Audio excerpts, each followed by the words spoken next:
Tadi kan ngerasa kayak gimana tetap punya semangat, punya itu ya, dan itu ya. Khususnya tadi saluran kan ya. Mungkin bisa sekaligus dengan pertanyaannya Hani tadi ya.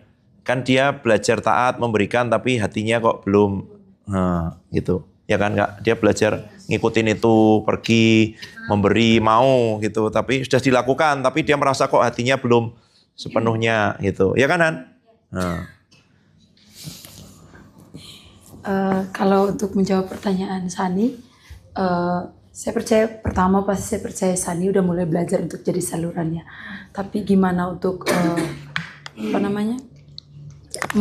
memperbesar saluran itu, membiarkan Tuhan memperbesar saluran. Firman Tuhannya kan waktu kita memberi, kita akan semakin diberi. Nah, memang dimulai, saya percaya mungkin bahkan semua teman-teman di sini sudah ada yang mulai belajar memberi. Tapi supaya yang saya pahami bahwa kunci untuk bisa diperbesar itu kita mulai bergerak dari yang sudah disuruh. Karena kalau kita nggak mulai taat dari yang misalnya Tuhan bicara kepada kita untuk memberi contoh sabun gitu. Kalau itu kita nggak bergerak, pasti kita nggak akan bisa dipercaya, nggak bisa wadah kita ini untuk memberi yang lebih besar itu nggak akan pernah bisa. Karena apa? Karena harus dimulai dari hal yang kecil. Nggak mungkin tiba-tiba kita di wadah kita diperbesar atau saluran kita diperbesar kalau kita nggak memulainya dari yang kecil gitu. Dan menurut saya jadi satu dengan jawabannya Hani ya. Karena apa? Karena memberi bukan hanya sekedar tugas, tapi dimulai dari hati. Satu kesaksian mungkin nanti saya akan bahas lagi. Satu kali Roh Kudus bicara di hati saya untuk memberi sesuatu yang menurut saya ini bukan tentang jumlah, tapi tentang saya suka sekali dengan ini. Kalau bicara tentang jumlah mungkin nggak apa-apa gitu, tapi ini saya suka sekali dengan sesuatu ini dan Tuhan minta itu. Saya tahu bahwa kalau saya beri ini, saya tidak akan kekurangan.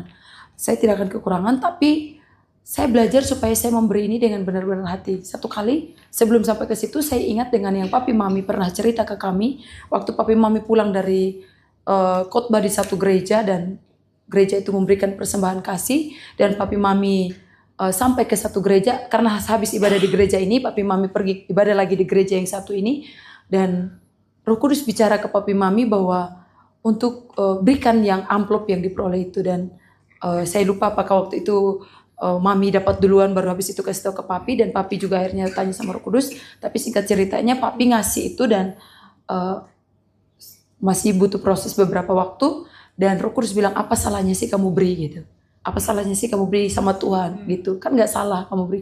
Nah dari situ waktu saya masuk di momen itu, waktu Tuhan minta sesuatu di hidup saya bilang Tuhan saya tahu ini saya sayang sekali dengan sesuatu ini. Tapi kalau Tuhan mau tolong berikan. Apakah dengan mudah? Saya butuh 2 hari. Saya harus nangis sama Tuhan. Saya bilang Tuhan tolong kasih aku hati yang dimana waktu aku beri ini bukan karena terpaksa, bukan karena sekedar karena Tuhan bicara. Tapi benar-benar aku belajar sesuatu dan saya teringat dengan menurut saya itu jadi rema di hidup saya dengan pengalaman Papi Mami itu memberi rema di hidup saya bahwa kalau apa salahnya sih memberi buat Tuhan gitu dan waktu itu saya memberi dengan sukacita apa yang Tuhan minta itu.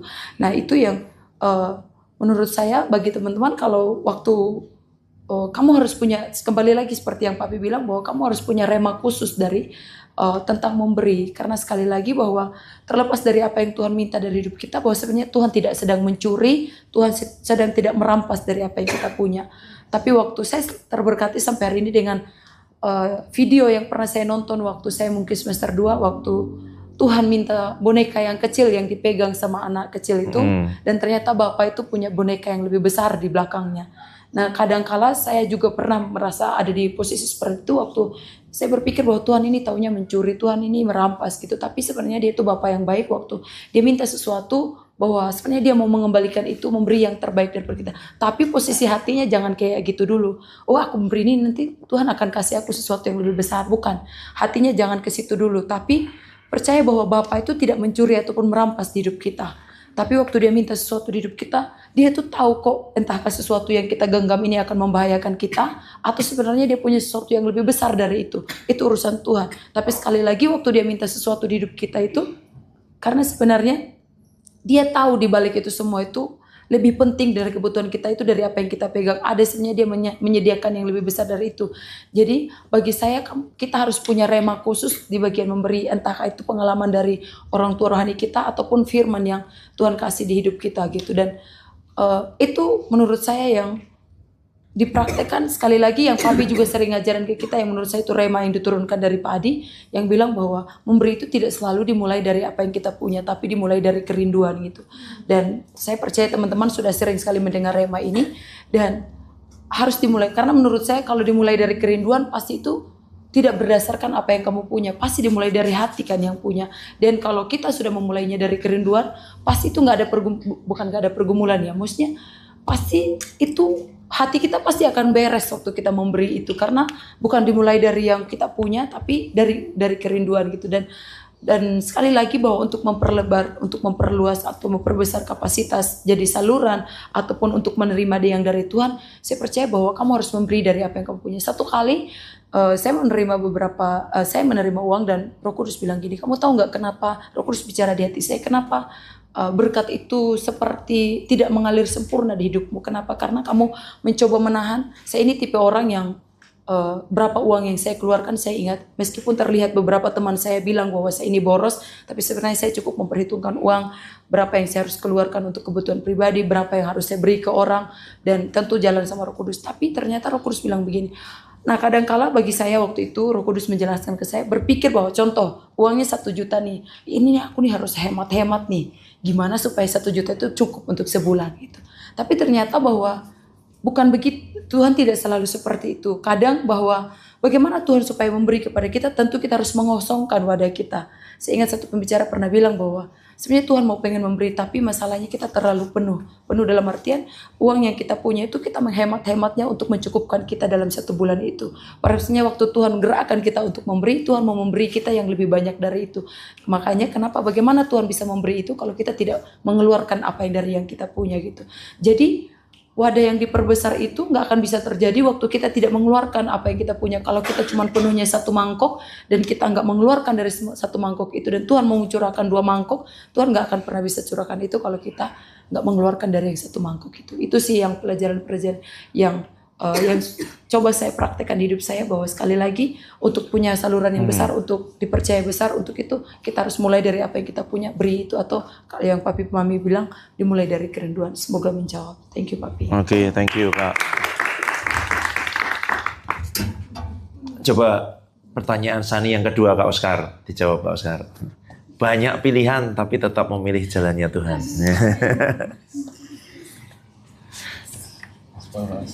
Iya kan? Sani betul kan tadi? Ya kita bisa punya pilihan. Nah.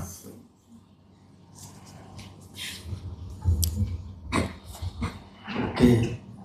Saya merasa pertanyaan nomor 2 itu saya yang akan jawab. Untuk memilih apa yang Tuhan pilih, prosesnya nggak mudah teman-teman. Percayalah. Harus ada yang diterobos dari hidup kita, seperti itu. Dan saya sangat bersyukur sekali Tuhan menaruh saya di bawah Papi Mami seperti itu.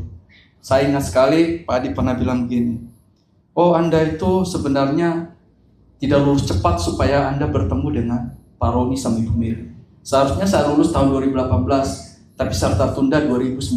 Kalau saya lulus tahun 2018, maka saya tidak akan pernah ketemu dengan Papi Mami seperti itu. Dan ya, saya bersyukur sekali gitu. Kembali lagi tadi ke biji dan cangkokan gitu. Tuhan sangat mengerti sekali bahwa saya ini tidak bisa jadi biji. Tapi saya harus dicangkokkan gitu.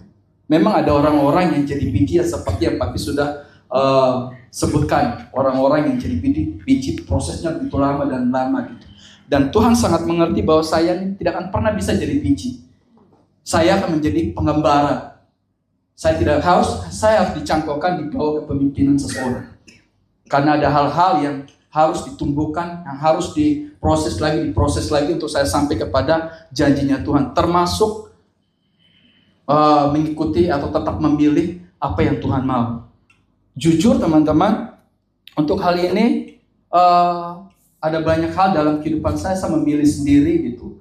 Tapi saya bersyukur satu hal, bahwa ketika saya punya keinginan-keinginan, saya coba untuk saya serahkan sama Tuhan. Walaupun itu nggak mudah. Tuhan, aku pengennya seperti ini, pengennya. Dan itu prosesnya nggak enak banget. Percayalah, gitu. Percayalah, nggak mudah gitu untuk memilih apa yang Tuhan mau. Nah, seperti tadi yang Papi bilang, kadang-kadang Tuhan merayu. Ya, ketika dalam hadirat Tuhan gini, ya Tuhan, aku mau Tuhan merelakan diri, meletakkan hidup begitu dalam kehidupan yang sudah sadar gitu ya, kenyataan gitu. Ternyata Tuhan berbicara seperti ini, dan itu nggak mudah. Kok kayak gini Tuhan? Aku maunya seperti ini, dan itu nggak mudah. Mungkin saya ingin bicarakan yang ini, cuman nanti di lain waktu, gitu ya. Tapi untuk memilih yang Tuhan mau, kamu harus dicangkokkan. Kamu nggak bisa jadi biji. Jangan pernah mencoba menjadi biji kalau kamu nggak ditetapkan sama Tuhan. Kamu dipanggil, adik-adikku sekalian, kamu dipanggil dari tempatmu berada ke STT Sanggakala supaya kamu dicangkokkan sama Papi Mami. Supaya kamu mengikuti pilihan Tuhan dalam hidupmu. Bukan kamu mengikuti pilihan sendiri. Tapi itu tergantung dirimu. Kamu mau nggak dicangkokkan? Karena sekali lagi, seperti yang tadi Papi bilang, untuk kamu dicangkokkan, percayalah, kamu harus dipotong, itu sakit banget. Kenapa? Kamu harus melepaskan egomu, kamu harus melepaskan keinginan, kamu harus melepaskan semua yang menjadi impianmu, dan kamu harus berada di bawah pimpinan seseorang. Yang selalu Papi selalu bilang, ya nanti bukan kamu yang dikenal gitu. Seperti yang selalu Papi contohkan, ketika dengar Kak Matius gini, nyembah, kok Kak Debbie gitu. Orang akan selalu ingat ketika misalnya Kak Matius itu nyembah, wah ini anaknya Kak Debbie. Seperti itu, tapi nama bukan. Tapi kamu akan terus naik, kamu akan terus bertumbuh. Kamu akan dibawa untuk memilih apa yang Tuhan mau dalam hidupmu. Kamu akan dibawa untuk supaya kamu memilih apa yang Tuhan tetapkan dalam kehidupanmu. Seperti yang tadi Kak Oce bilang, bahwa Bapa itu tidak merancangkan sesuatu yang buruk dalam hidupmu. Dia adalah Bapa yang baik. Dia akan memberikan sesuatu yang benar-benar yang terbaik, yang kadang-kadang menurut kita gitu, itu nggak baik, sebenarnya itu baik. Gitu. Kenapa kita merasa bahwa pilihan Tuhan itu nggak baik? Karena ada banyak hal yang harus diterobos di sini. Hati. Dalam minggu ini saya mendapat rema di Markus 7 ayat 21, 20 sampai 23. Itu berbicara tentang di dalam. Yang di dalam ini harus diterobos. Kenapa? Kalau misalnya di dalam ini tidak diterobos, tidak dihancurkan, percayalah, kita akan mengikuti apa yang menjadi keinginan kita. Kita akan mengikuti apa yang kata orang. Kita tidak mendengarkan apa yang orang yang sudah melewati itu dalam hidupnya, sudah menerobos itu, sudah memilih itu. Dan saya percaya bahwa Papi Mami sudah memilih apa yang Tuhan pilih. Maka ketika saya dicangkokkan sama Papi Mami, maka saya sedang dibawa untuk memilih apa yang Tuhan pilihkan dalam kehidupan saya. Dan itu nggak mudah. Saya percaya bahwa Papi Mami seringkali juga nyerah dengan hidup saya secara manusia. Tapi mereka tetap percaya bahwa Tuhan akan berproses dalam kehidupan saya. Tuhan akan memberi pengertian. Tuhan akan merayu saya supaya saya memilih apa yang Tuhan pilihkan dalam kehidupan saya. Jadi gak enak teman-teman. Ketika bilang, Tuhan aku maunya kayak gini. Aku mau serahkan apa yang pilih Tuhan. Tapi aku mau yang pilih. Tolong ya aku supaya aku bisa mau. Supaya aku mau apa yang Tuhan pilihkan dalam kehidupan saya. Seperti itu Sani. Seperti itu. Oke? Termasuk yang paling utama adalah pasangan hidup. Oke, itu sangat penting. Kenapa? Kenapa kakak bilang kayak gitu? Karena Papi Mami atau Mami seringkali bilang, anak-anakku pilihlah pasangan hidup seperti yang Tuhan mau, yang Tuhan pilihkan. Kenapa? Karena itu akan menentukan langkah-langkahmu. Karena itu yang akan menentukan apa yang akan Tuhan kerjakan dalam kehidupanmu. Ini adalah area yang sangat penting. Dan itu kadang-kadang serius teman-teman. Apaan sih gitu? Dan segala semacam ini, pokoknya apa ya? Nggak enak gitu. Tapi percayalah. Kalau ada orang tuamu ketika kamu dicangkokkan di Papi Mami tentang area ini, sekalipun misalnya kamu nolak, tapi bilang, ya Tuhan aku mau, aku nggak bisa tapi aku mau. Percayalah, Tuhan akan merayumu, Tuhan akan bicara dalam hidupmu, lewat siapapun, lewat apapun, lewat firman-Nya, lewat penglihatan, lewat mimpi seperti itu. Kenapa? Karena pasti yang dari Tuhan itu yang terbaik buat hidupmu. Dia lebih tahu apa yang terbaik. Kenapa? Karena kamu sedang dicangkokkan kepada Papi Mami supaya kamu memilih apa yang Tuhan pilihkan dalam kehidupan. Amin. Amin. Itu aja. Tuhan Oke, Yesus berkati. thank you. Kidung Agung 1 ayat 8. Kidung Agung 1 ayat 8. Kidung Agung 1 ayat 8. Oke. Udah ketemu? Baca bersama 2, 3. Jika engkau tak tahu, hai jelita di antara wanita, ikutilah jejak-jejak domba dan gembalakanlah anak-anak kambingmu dekat perkemahan para gembala. Ya. Jadi Sani tadi tanya, gimana ketika ada banyak pilihan tapi memilih jalannya Tuhan? Ya itu, ikuti jejak domba. Pak Adi pulang dari Amerika, punya 2 gelar master, punya pilihan pelayanan di kota besar, di sini di sana, tapi Tuhan taruh di hatinya penginjilan. Kemana? Buat persoalan-persoalan doa di kampung-kampung, di Semarang, di gang-gang, di Sampetan. Itu semua yang Tuhan kasih. Padahal pilihan-pilihan ada. Itu, ya kan? Tapi kalau ditanya, ya sederhana.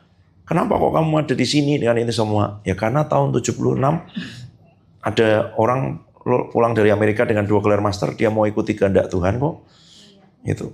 Dia punya pilihan ada di kota besar, mengembalakan, ngajar, dan semuanya dengan fasilitas, tapi dia pilih seperti yang Tuhan mau, meskipun untuk makan aja nggak bisa, pelayanan itu nggak ada persembahannya, sampai harus ngajar, jadi guru bahasa Inggris, dan semuanya. Tapi kalau kita lihat hasilnya sekarang, ada STT Sangkakala sebesar itu, ada pelayanan, ada panti asuhan, ya kan? Ada gereja-gereja jumlahnya ratusan. Gitu. Kalau orang ditunjukin nanti kalau kamu taat mestinya begini, ya semua orang mau. Gitu. Karena itu ketaatan itu belum ngerti. Tapi kita ada spoilernya, di-spill sama Tuhan, ya kan? Kenapa? Karena di atas kita ada orang yang sudah mengikuti jejak itu dan hasilnya seperti itu. Itu loh. Gitu. Jadi itu cara paling gampang. Kalau kamu tidak tahu, ikuti jejak domba.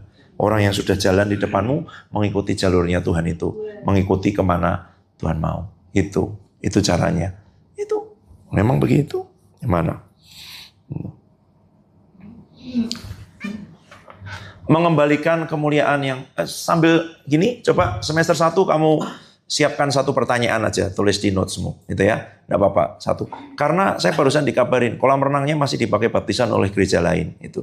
Jadi kalau kita bubar sekarang juga belum bisa. Sebentar nanti mungkin kira-kira jam 2-an itu mestinya mereka udah selesai lah kan, itu nggak baptis 300 juga kan, tapi mereka baru mulai jam 12-an tadi gitu. Jadi ya it's okay itu.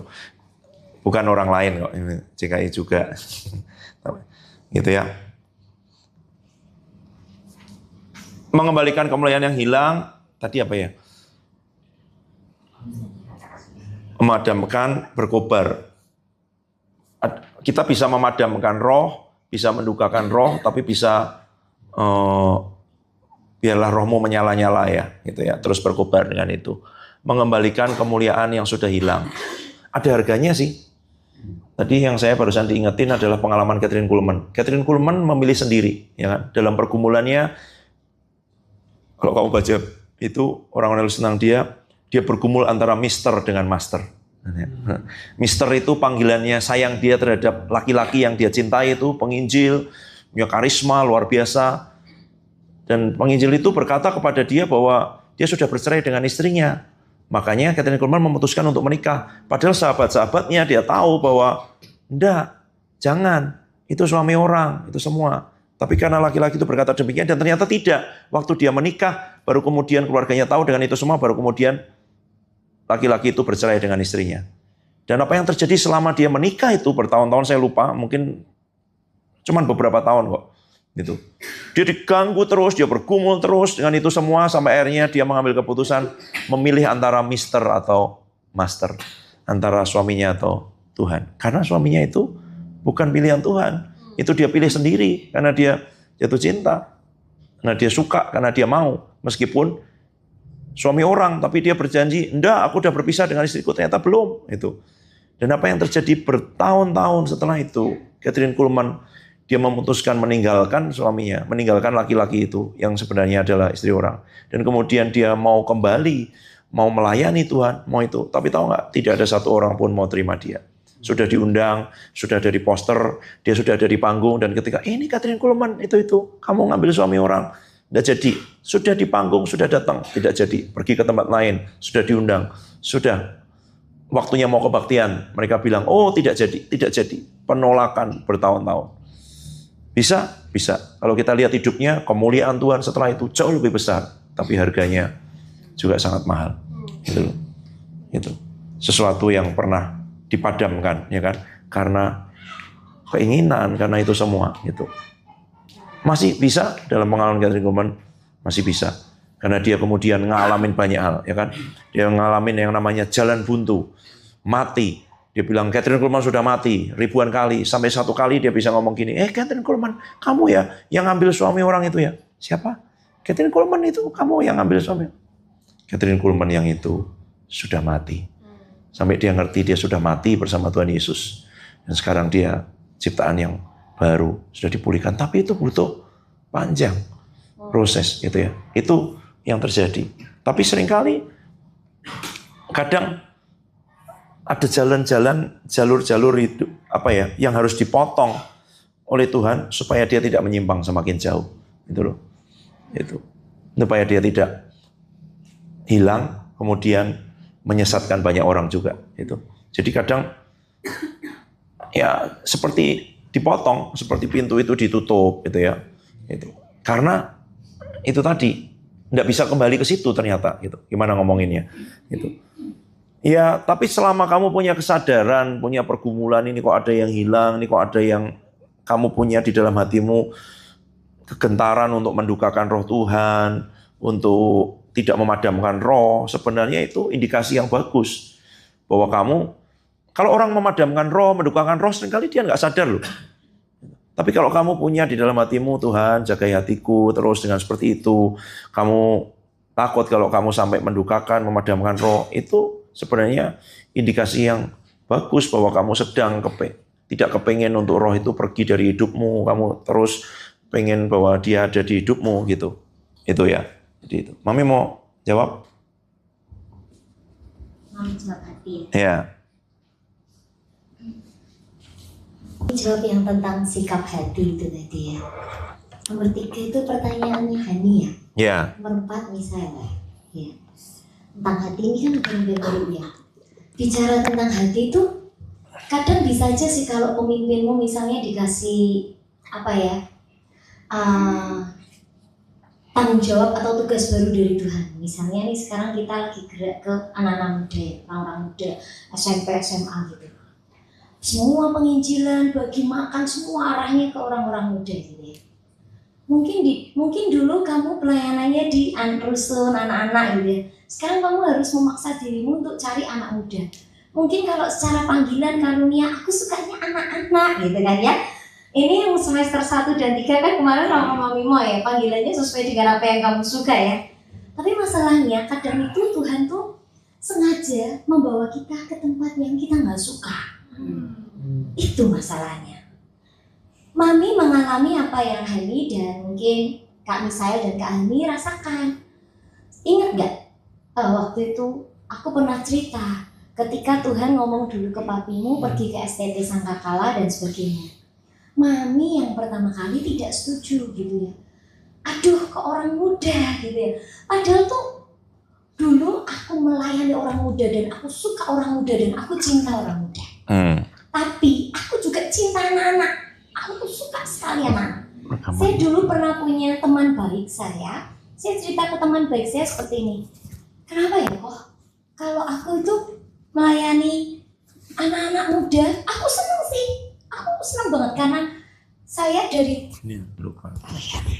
saya dari lulus kuliah, waktu saya kuliah pun saya melayani anak-anak muda sampai saya lulus kuliah, sampai saya jadi youth pastor. Tapi anehnya setelah saya jadi youth pastor, saya kan juga diminta bantuannya untuk ngajar sekolah minggu. Saya suka ngajar sekolah minggu. Saya sampai bilang gini, kalau di youth itu saya mengeluarkan semua tenaga all out. Tapi kalau di anak muda, di anak-anak kecil, di anak-anak saya seperti mendapat tenaga. Gitu. Lah teman baik saya tuh bilang, berarti sebetulnya tuh kamu sukanya anak-anak. Hatimu lebih besar di anak-anak, dia bilang gitu. Nah singkat cerita terus betul di UK saya ketemunya dengan anak-anak kecil ya, walaupun ada orang-orang muda yang kami layani. Tapi Tuhan juga berikan anak-anak kecil-kecil. Sampai Tuhan saya tuh punya hati sekali untuk punya perpustakaan yang bukunya bagus-bagus dan dalam bahasa Inggris semua. Dan itu mahal kalau di Indonesia. Saya sengaja beli itu karena mimpi saya mau pengen anak-anak yang miskin, yang gak punya orang tua, mereka bisa dapat edukasi dan mendapat pelajaran yang pengertian yang bagus sekali. Mendapat ilmu yang sangat bagus dan bisa bahasa Inggris. Mimpi saya hanya itu. Untuk anak-anak yang dipinggirkan, anak-anak yang dianggap ini anak miskin, anak bodoh, anak terlantar. Nah, hati mami di situ. Tapi ternyata apa yang terjadi, Tuhan bawanya di STT Sangkakala. Ya walaupun dengan konfirmasi demi konfirmasi Kak Hani dan Kak Misael, akhirnya mami berkata, ya walaupun ada janji Tuhan, I'm in charge, be present to me. Aku yang bertanggung jawab, Mel. Kamu cuma perlu hadir di tengah orang-orang muda itu supaya mereka tahu kalau ada aku di tengah mereka lewat kehadiranmu. Jelas nggak? Jelas. Semuanya sudah sangat jelas. Dan mami jelas tahu banget ke STTS ini maunya Tuhan, hatinya Tuhan. Tapi ada masa-masa di mana saya belum bisa dengan hati mengerjakannya. Maka apa yang Roh Kudus ajarkan, mami tuh suka ngomong sama Roh Kudus. Roh Kudus nih aku belum bisa nih, Roh Kudus gak bisa pokoknya. Aku kalau lihat gini aku kecewa, aku marah, aku jengkel sama Nana ini, aku gitu. Terus Roh Kudus, oke, kamu berdoa gini ya. Berdoa sama Bapak, Allah Tritunggal kan, 3-1-1-3 ya. Saya tidak sedang bicara tentang teologi dan doktrin, tapi saya mengalaminya. Itu yang paling saya suka. Roh Kudus ngajarin saya, kamu berdoa kepada Bapa, minta, Bapa, aku minta hati yang seperti hatimu. Supaya aku bisa mencintai setiap anak-anak yang Tuhan bawa dari Papua sampai Sumatera. Karena ternyata aku gak bisa. Aku tahu ini maumu, aku tahu sudah ada konfirmasi Tuhan, aku tahu sudah ada janji-janji Tuhan, tapi aku tetap masih melakukannya dengan terpaksa. Bukan dengan hati yang penuh cinta. Itu kan masalahnya. Itu yang aku lakukan. Roh Kudus kasih tahu, berdoa, minta Bapa, aku minta hati. Supaya aku bisa mengasihi anak-anak itu. Itu. Jadi setiap pagi saya punya waktu selain mendoakan anak-anak saya punya waktu untuk saya bawa diri saya. Lalu saya akan bilang, Bapak, hari ini aku butuh cintamu.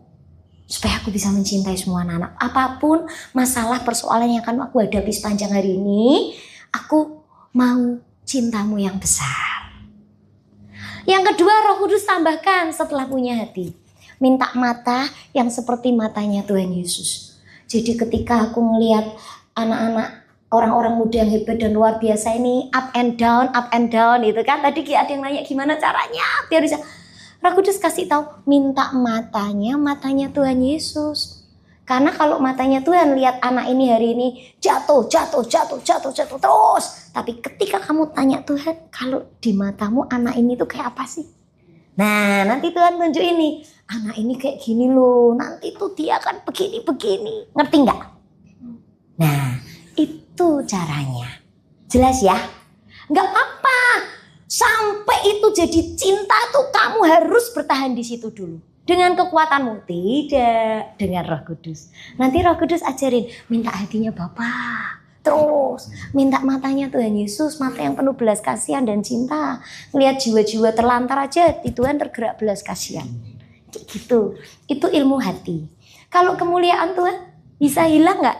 Pertanyaan si Maji. Yuda. Oh Yuda ya? Iya. Pertanyaan Tuhan bisa hilang.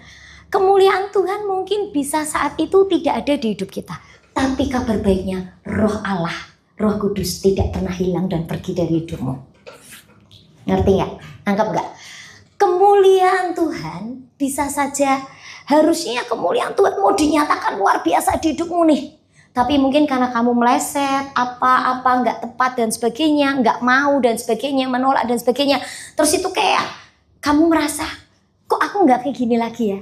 Karena kesombonganmu dan sebagainya, kok itu jadi nggak terjadi ya? Mami tuh sombongnya ngeri loh, ngeri pakai banget.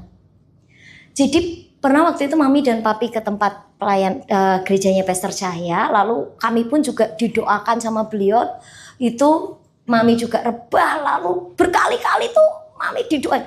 Sudah berdiri lagi, disamperin lagi, terus rebah lagi, berdiri lagi rebah. Tapi tuh mami merasakan mami dilawat sama Roh Kudus. Itu ya, dahsyat kan? Terus mami ingat waktu itu angkatan kakakmu semester 5, semester 1. Ada retreatnya mereka, yang sekarang semester 5 kakakmu. Biasa kan kalau mahasiswa baru retreat dulu kan? Yes. Mami bawa itu dahsyat sekali manifestasi Roh Kudus. Kan mami ngalami ya, rasain dilawat sama Roh Kudus ya. Terus kamu tahu enggak? Mami baru, mereka kan berdiri nih. Cewek, cowok berdiri. Berdiri dalam nama Tuhan Yesus, terima Roh Kudus, jatuh. Dalam nama Yesus, terima Roh Kudus, jatuh. Baru mami bilang, terima ya nak, buka hatimu ya. Rebah sendiri. Angkatan itu kan badannya lebih gede-gede dan tinggi-tinggi dari mami tau, cowok-cowoknya kan. Kak Joni, Kak Joy, Kak itu semua kan gede-gede angkatan itu ya kan. Angkatan Kak Dimas kan berarti. Itu bisa kayak gitu loh. Terus kau tahu nggak? Waktu itu ada salah satu staf yang lihat dan datang. Hati mami tuh bisa gini. Lihat nih, gue juga bisa kan. Orang gue doain rebah nih. Lu kira cuman lu dua. Jahat banget gak hati ini. Kamu tahu enggak, semenjak itu mami doain orang tidak selalu rebah. Dan setelah itu malah tidak ada yang rebah. Sampai mami, kok nggak dahsyat lagi sih kemuliaan Tuhan dimanifestasikan lewat pelayananku? Iya, karena salurannya kotor. Roh Kudus bilang gitu. Tapi aku bersyukur memang manifestasi dan kemuliaan Tuhan tidak sedahsyat itu lagi. Tapi dia setia menolong saya. Sampai akhirnya Roh Kudus ngajarin aku dan aku sampai di titik gini. Berarti aku gak bisa Roh Kudus. Dulu karena peristiwa itu aku sampai gini. Aku gak mau lagi ngalami manifestasi yang luar biasa. Karena aku takut aku sombong. Doaku sampai kayak gini loh. Roh Kudus, kok memang aku belum siap sampai ke situ, daripada nanti aku kayak Lucifer dibuang karena sombong, lebih baik aku jangan dikasih yang gitu-gitu. Terus doa saya itu. Sampai satu kali saya doa itu dan Roh Kudus ngajar yang baru. Doamu sudah stop kayak gitu. Salah. Gimana dong Roh Kudus? Roh Kudus itu pendoa syafaat sejati. Jadi dia ngajarin mami gimana cara berdoa. Kamu sudah cukup berdoa seperti itu. Doanya sekarang gimana? Roh Kudus, hancurkan hatiku. Sampai aku punya kerendahan hati. Sampai aku tahu siapa diriku ini. Dan sampai manifestasi roh itu termanifestasi lagi dalam hidupku.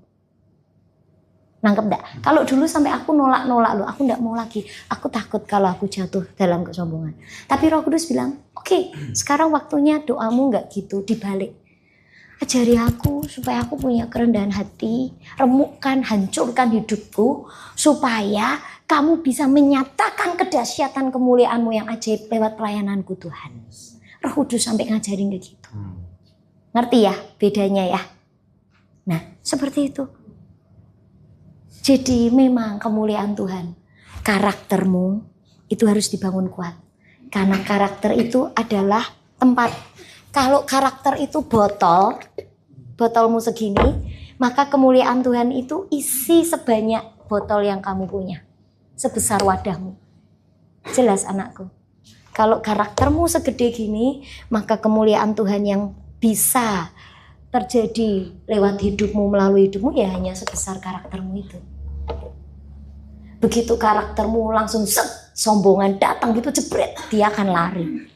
Wong dia nggak bisa dimain-mainin sih. Gitu. Bersyukur loh kalau kamu melewati proses kayak gitu, kemuliaan hilang. Karena kalau kemuliaan semakin ditambah besar, lama-lama yang terhilang bukan kemuliaannya tapi dirimu sendiri dan diriku yang hilang. Lama-lama kita akan menghadapi Matius pasal berapa itu? Tuhan, bukankah aku sudah melakukan ini, mengusir setan, melakukan mujizat? Tuhan bilang, sorry ya, gue gak kenal siapa lu. Itu karena kemuliaan Tuhan, begitu dahsyat. Tapi hati dan karakter kita sudah hilang. Itu aja. Oke. Terima kasih. Oke. Sudah jawab. Apa ya? Ya enggak apa-apa memang salah dua, tapi ya belum. Dimas, yuk pertanyaan. Di situ. Ini alat rekamnya. Iya. Kasih Tuhan 100% tidak berkurang, tidak bertambah. Namun apakah untuk perkenanannya apakah bisa berkurang juga? ataupun bertambah itu Papi tentang hal itu. Bertambah dan berkurangnya perkenanan Tuhan. Nah, itu Papi. Setelah itu iya. Jadi mungkin ada orang yang dibawa Tuhan dalam kedalaman, dia bisa rasain hadirat Tuhan gitu Papi. Maksudnya sepertinya kok masuk untuk hadirat Tuhan itu oleh anugerahnya, perkenanannya bisa mudah gitu. Maksudnya dimakan bisa, waktu di mana bisa masuk hadirat Tuhan gitu Papi. Dan terus untuk biar orang-orang di samping kanan itu bisa merasakan hadirat Tuhan juga yang dimanifestasikan itu bagaimana gitu Papi. Untuk siapa? Jadi misalnya ada Orang lain maksudnya. orang lain dibawa masuk dalam kedalaman itu Papi, dia bisa masuk hadirat Tuhan itu. Entah itu lagi duduk makan apapun itu bisa masuk di situ Papi. Nah, untuk biar orang lain juga bisa merasakan itu Papi, kehadiran Tuhan gitu. Entah itu ya itu Papi. Dan jadi gitu termanifestasi. Terima kasih Papi. Apa tadi? Yang pertama, perkenanan ya.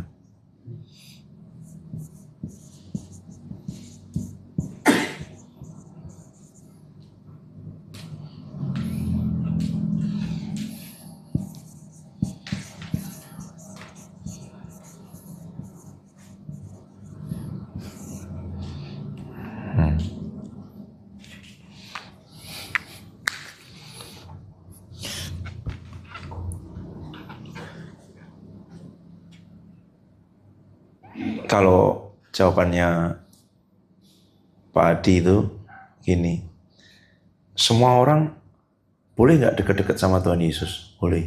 Kenapa kok cuman Yohanes Pembaptis yang nyender di dadanya Tuhan Yesus? Apa Tuhan Yesus melarang Petrus, Yakobus, kamu nggak boleh nyender, cuman boleh Yohanes? Bukan.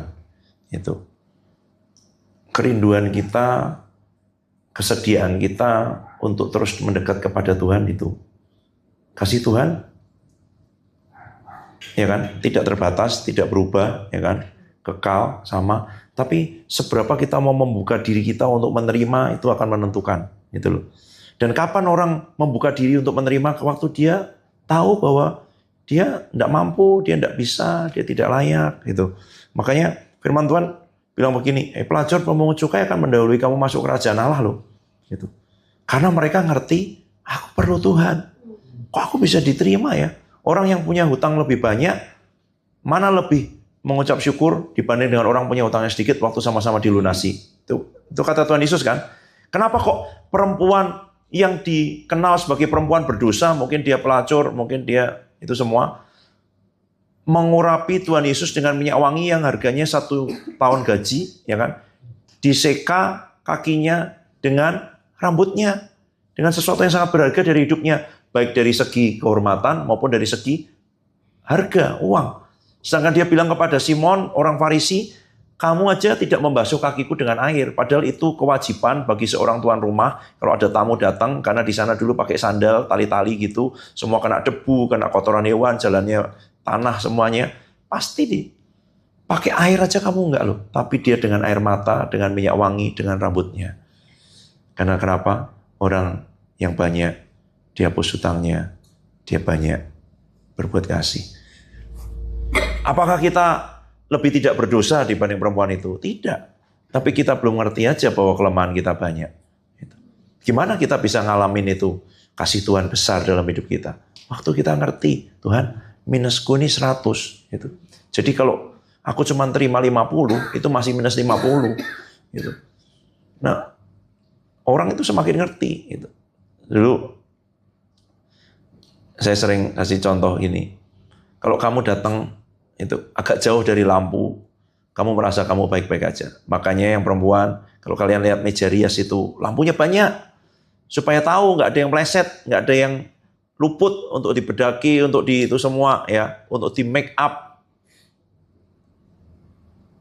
Karena kalau kita agak di lampu yang remang-remang, kita pikir semua sudah oke. Orang nggak terlalu kelihatan, dia belum cuci muka, belum itu. Tapi lampunya tambah terang, kelihatan. 1 titik aja kelihatan. Makanya kita disiapkan jadi mempelai yang kudus. Tidak bercacat, tidak bercela. Tidak ada wrinkle, tidak ada kerutan. Maupun tidak ada spot, titik celahnya. Semua dipastikan itu. Dan bagaimana itu bisa kelihatan? Di bawah terang yang besar. Semakin kita mendekat kepada Tuhan, kamu akan semakin ngerti. Tuhan, ternyata aku tidak bisa. Tuhan, ternyata aku perlu Engkau. Tuhan, ternyata di sini belum bisa. Di situ kamu akan menerima, ngalamin anugerah Tuhan besar, berlimpah dalam hidupmu. Gitu. Nah, itu ya satu sisi. Tapi perkenanan itu bicara tentang hubungan pribadi. Karena dia punya kedekatan, karena dia punya keintiman, karena dia ngerti itu. Ada sesuatu yang sangat pribadi. Yang Tuhan kemudian,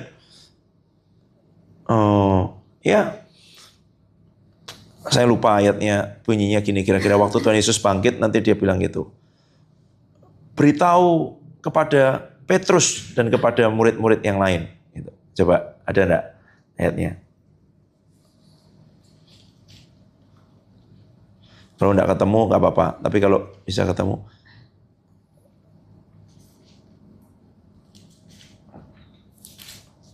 Pokoknya akhir-akhir Injil lah itu. Karena dia udah katanya gimana ya, beritahu atau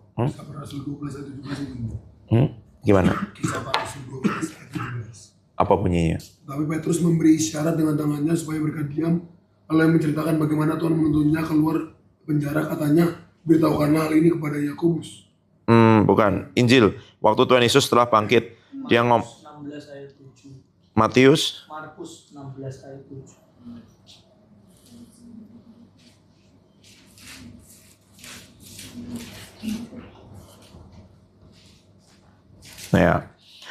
Ya, Markus 16 ayat 7. Tetapi sekarang pergilah, katakan kepada murid-muridnya dan kepada Petrus. Emang Petrus bukan muridnya? Kok dia spesial banget? Ya. Tuhan Yesus waktu bangkitin anak Yairus, dia ngajak siapa? Petrus, Yakobus, Yohanes. Waktu dia di gunung transfigurasi, dia ngajak siapa? Petrus, Yakobus, Yohanes. Waktu dia ke Taman Getsemani, yang mendekat siapa? Petrus, Yakobus, Yohanes. Emang yang Petrus bukan muridnya? Katakan kepada murid-muridnya dan kepada Petrus. Itu gimana jelasinnya? Perkenanan itu, favor, itu ya. Sesuatu yang ada di hati, ya itu bisa ya karena hubungan itu. Karena ada hal tertentu yang Tuhan pernah minta dari hidupnya dan kemudian dia serahkan, dia letakkan, dia taruh, dia taat, terus gitu ya, berjalan seperti Abraham. Sampai ketika Tuhan ngomong kepada Abraham setelah dia menyerahkan itu, anaknya ini sahabatku. Itu ya. Masa aku tidak akan ngomong dengan dia apa yang akan aku lakukan? Itu. Jadi Tuhan akan ngomong dengan itu semua. Sama seperti Esther, dia ngerti bagaimana mendapatkan perkenanan selera dari raja. Itu ya. Waktu dia mulai tanya mengikuti nasihat Hegai, sida-sida raja apa yang jadi kesenangannya raja. Itu. Di level anugerah kita kayak menerima semua. Gitu. Tapi di perkenanan itu meskipun kita nggak punya, gitu loh. Tapi itu ada. Dan kalau Pak Isa ngomong tuh, seringkali yang kita ada tuh 0,0001 gitu. Gitu ya. Bukan suatu yang besar, bukan suatu yang wow gitu. Taatan, kerelaan dengan itu semua, dan itu menimbulkan perkenanan. Dan kalau perkenanan sudah muncul, ya itu memang orang ngomongnya kayak nggak fair ya, itu. Ya, itu favor itu sulit sebenarnya untuk dijelaskan. Tapi kita belajar dari orang-orang yang mengalami itu dalam hidupnya. Gitu loh. Tuhan, aku mau dong punya itu di hidupku. Punya dapat perkenananmu dalam hidupku. Kenapa? Karena hatinya cuma menginginkan itu. Saya tuh dengerin kemarin lagi satu singkat itu, cuplikan saya lupa tuh di shot apa di reels gitu ya. Cuman ngomong, saya tidak minta karunia, saya tidak minta pengurapan, saya tidak minta kuasa, saya tidak minta pelayanan, saya tidak minta panggung, saya tidak minta penerimaan manusia, saya cuma minta Yesus dalam hidupku. Oh itu loh, sampai orang, aku bukan mau yang lain Tuhan, Aku cuman mau Engkau. Aku tidak butuh yang lain Tuhan. Aku cuman butuh Engkau. Waktu tak dengerin itu lagi ya. Kadang tuh hati belum betul-betul menginginkan dia ya. Itu loh. Makanya Wahyu bilangnya apa? Kehilangan kasih yang mula-mula, ya kan? Kehilangan cinta. Padahal mereka kerja keras loh. Aku tahu segala kerajinanmu, aku tahu segala usahamu, aku tahu kerja kerasmu, tapi kamu kehilangan yang itu. Cinta dengan Tuhan. Itu. Dan itu bicara tentang hubungan, kedekatan, relationship, keintiman. Bukan sekedar tugas, tanggung jawab, pelayanan, prestasi, apalagi itu. Kuasa, karunia. Ya, itu semua. Tapi ada hubungan, ada cinta, ada kerelaan, ada pengabdian, macam-macam dimensinya gitu ya. Gitu. Tapi belajar aja, coba baca Esther. Kok dia bisa begitu? Kok Adiraja bisa terpikat kepada dia? Kok dia mau itu? Apa yang dia lepaskan? Apa yang dia relakan? Gitu. Itu sih. Hati dan sikap hati. Ya, oke. Terakhir ini aja. Nanti kita lanjut lagi. Sikap hati kalau ditanya tadi, terutama Michelle, waktu dikasih perintah itu nggak ada apa-apa sih. Ya, pokoknya kalau Tuhan bilang begitu aku mau gitu ya. Mungkin untuk area itu nggak ada masalah, tapi terakhir ini bukan tentang pelayanan youth ya, bukan tentang yang anak-anak muda bikin ibadah. Itu waktu itu jelas sekali Pak Yohanes sendiri mendoakan gini. Tuhan suruh Bapak membuat ibadah untuk anak-anak muda di bawah usia 20 tahun dan mengembalakan mereka. Mereka akan jadi pasukan yang besar. Setelah itu nanti doain lagi. Saya lihat ada yang naik singa, ada yang naik raja wali, ada yang naik kuda, ada yang naik itu. Di belakangnya ada pasukan yang besar, tapi semuanya orang muda. Oh, diulang lagi. Nanti berikutnya ketemu lagi, doakan itu. Tapi kalau sekarang tak ingat, waktu itu nggak ada apa-apa. Yes Tuhan, mau Tuhan. Gitu. Ya.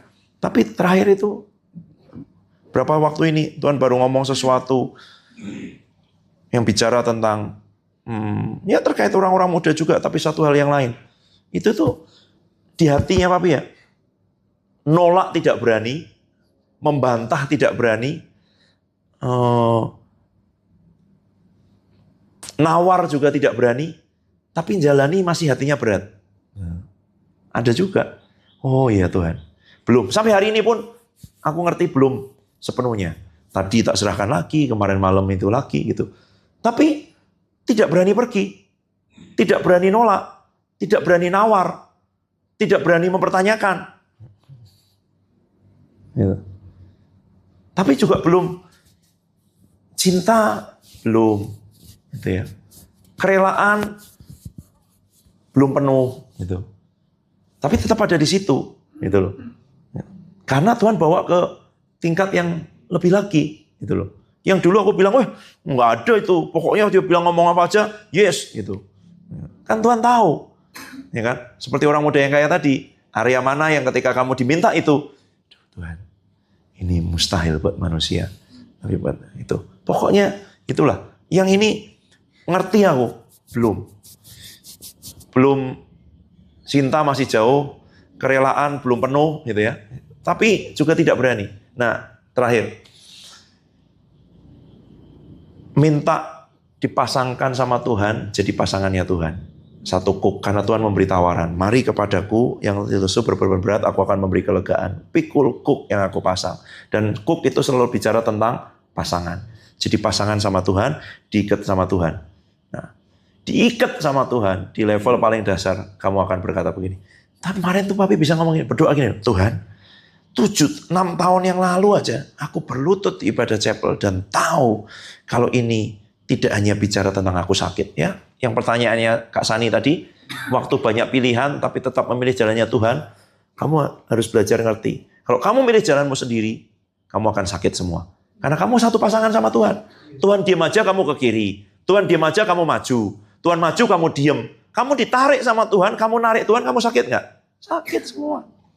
Makanya Tuhan ngomong sama Paulus waktu nemui. Paulus, kamu ngapain menendang ke galah rangsang? Tahu nggak galah rangsang itu seperti tongkat kayu diruncingin untuk binatang ternak. Kalau binatang ternak itu mau masuk jurang, gembalanya akan jagain di pinggir jurang. Pakai tongkat runcing itu sehingga ketika dia kena tongkat runcing itu dia nggak lanjut maju. Dia akan balik ke arah yang lain. Itu namanya galah rangsang. Supaya dia tahu ini sakit, dia tidak ke situ. Nah, Paulus dikasih Tuhan runcing-runcing di mana-mana, terjang terus. Gitu ya. Sampai kapan kamu Paulus? Ya, karena dia kekuatannya besar kan, tekadnya besar kan, ambisinya besar, cita-citanya besar. Luka-luka sampai lecet-lecet semua gitu. Kamu nggak capek itu semua. Tapi ada sisi yang kedua. Ketika kamu dibawa Tuhan masuk lebih lagi. Apa? Waktu Tuhan diem, kamu jalan. Tuhan ke kanan, kamu ke kiri. Tuhan maju, kamu diam aja. Kamu tidak hanya menyakiti dirimu. Kamu juga sedang menyakiti Tuhan. Ya dong. Tuhan kamu tarik-tarik ke situ. Tuhan kamu diam aja, Tuhan harus narik-narik kamu. Yang jarang orang sadar adalah tidak hanya kita yang sakit. Kamu, saya, kita juga nyakitin Tuhan. Ya dong. Tuhan harus narik-narik kita. Kita narik-narik Tuhan. Tuhan ke kanan, kita ke kiri, ya kan? Tuhan jalan, kita diam aja. Pokoknya karena satu kok berat dong, ya kan?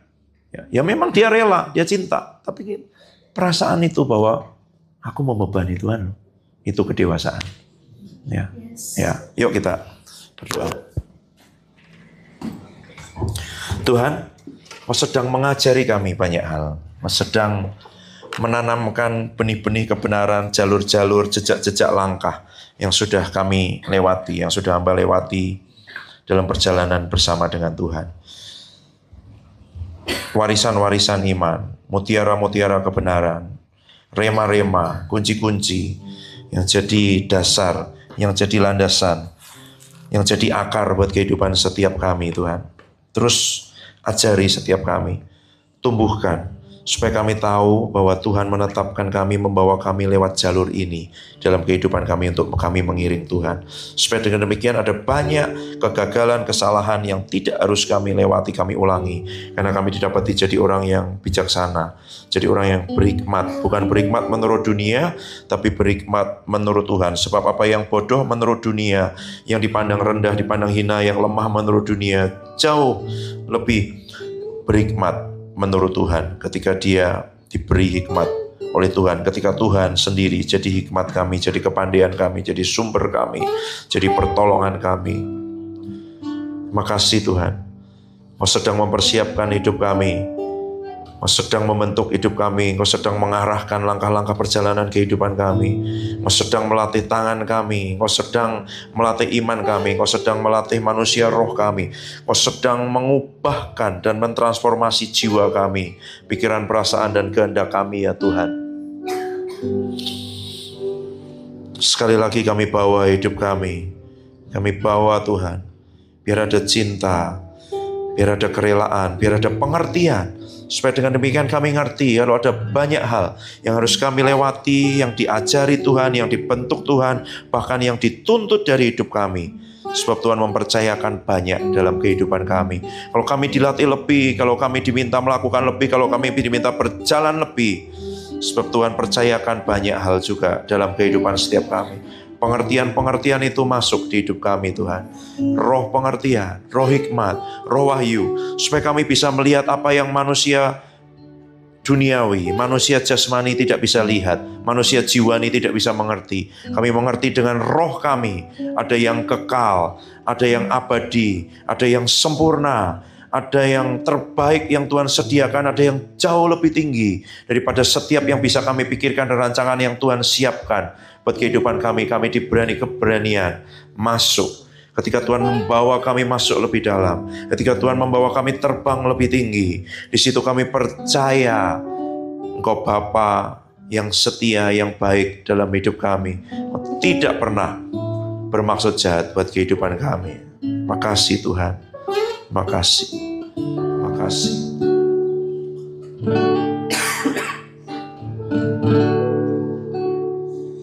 Terima kasih. Terima kasih. Terima kasih. Mari mengucap syukur untuk setiap hal, bahkan hal yang kamu belum bisa mengerti, bahwa Tuhan bermaksud baik, Tuhan mempersiapkan, Tuhan membentuk. Dia lebih tahu, Dia Alfa dan Omega, Dia awal dan akhir. Dia seperti tiang awan dan tiang api jalan di depanmu dan di depanku. Dia seperti tabut itu yang terus memimpin jalan di depan kita, membuka setiap jalan-jalan. Dia meninggalkan jejak-jejak domba. Dia mengirimkan orang-orang. Dia memberi mimpi, nubuat, penglihatan, firman, rema, dan semua konfirmasi peneguhan di hatimu untuk meneguhkan janji-janji dan rencananya. Ketika hatimu mulai goyah, ketika imanmu mulai turun, Dia terus berbicara dan tetap setia. Sebab itu namanya yang setia dan yang benar. Dia yang setia itu tinggal dalam hidup kita. Dalam nama Tuhan Yesus, dalam nama Tuhan Yesus, dalam nama Tuhan Yesus. Siki nama hanaya rala nama ya siki. Kami ucapkan syukur Tuhan. Setiap kebaikan-Mu, setiap kasih setia-Mu, setiap janji-janji-Mu, setiap kemurahan-Mu, setiap pengorbanan-Mu, setiap rancangan-Mu yang sempurna buat hidup setiap kami Tuhan. Terima kasih, terima kasih, terima kasih Tuhan, terima kasih. Siki namaya rala namaya sikihi namaya su, sikihi namaya rala namaya su. Tuhan, terima kasih.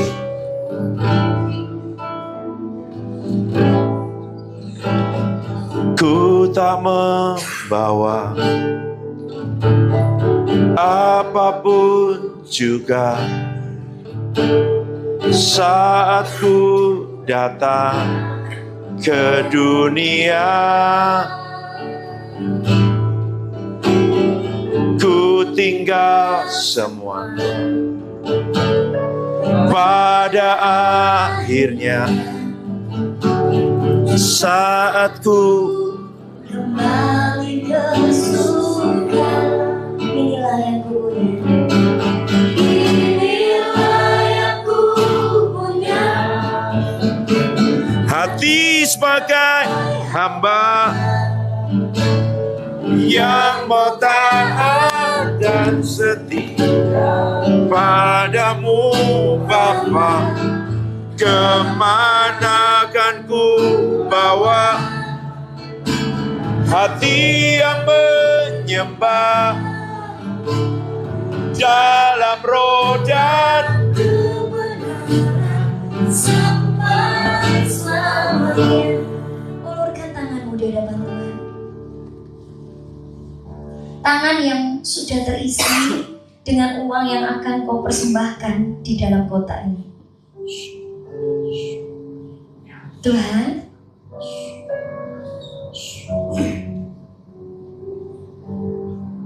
ajari kami untuk memberi dengan cinta.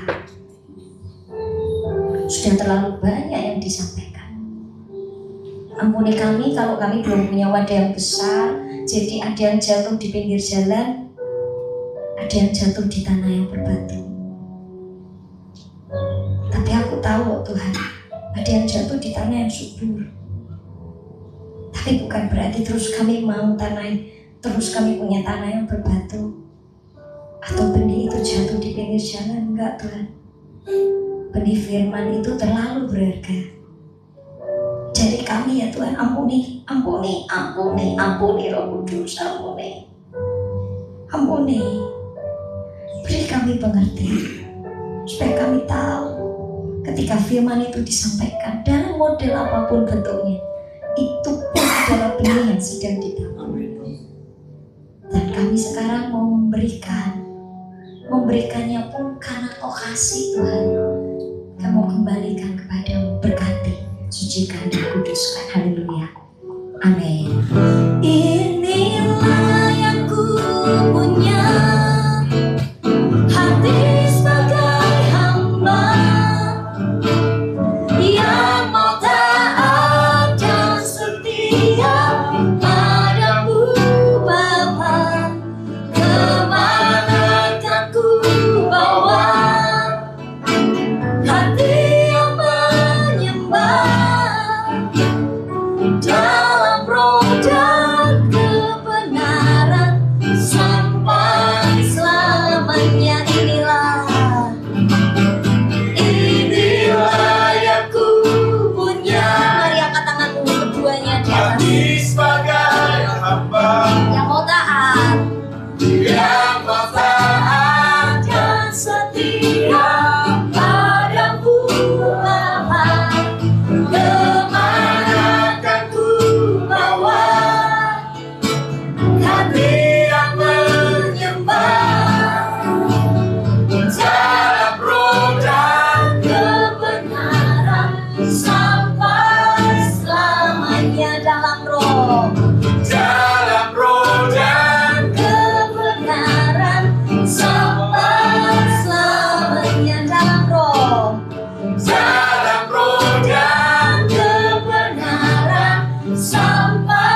Biarlah kasih sayang dari Allah Bapa yang terus memberikan rancangan yang terbaik dan sempurna. Dari sejak kekekalan. Biar kami percaya dan mengalami berjalan bersama dengan Bapa yang begitu baik itu sepanjang minggu ini. Dan biarlah anugerah dari Tuhan Yesus Kristus, darahnya yang menyembuhkan, darahnya yang menghapus dosa, darahnya yang menyucikan, darahnya yang ajaib. Biar kami menikmatinya sepanjang minggu itu. Kuasa dan kasih Kristus nyata di hidup kami. Dan biarlah penyertaan dari Allah Roh Kudus menyertai setiap langkah kami sepanjang hari ini dan sampai hari-hari berikutnya. Bahkan ketika kami terpleset, Kau angkat kami kembali. Kau menggendong kami dan Kau berlari bersama kami, bahkan Kau terbang bersama dengan kami, Roh Kudus. Di dalam nama Tuhan Yesus, biarlah Allah Tritunggal senantiasa menjebak kami dalam kasih-Mu yang tulus, sehingga kami tidak akan pernah bisa keluar dengan kekuatan kami, keluar dari cinta-Mu ya Allah Tritunggal. Di dalam nama Tuhan Yesus. Dan kami tahu Allah Bapa, Putra dan Roh Kudus itu yang memberikan semua yang terbaik dari hidup mereka, supaya kami boleh menjadi saksi sepanjang minggu ini. Di dalam nama Tuhan Yesus Kristus kami terima berkat-Mu Tuhan. Haleluya. Amin. Amin. Oke, langsung aja terima kasih. Selamat hari Minggu. Tuhan Yesus berkati. Saya mau ketemu dengan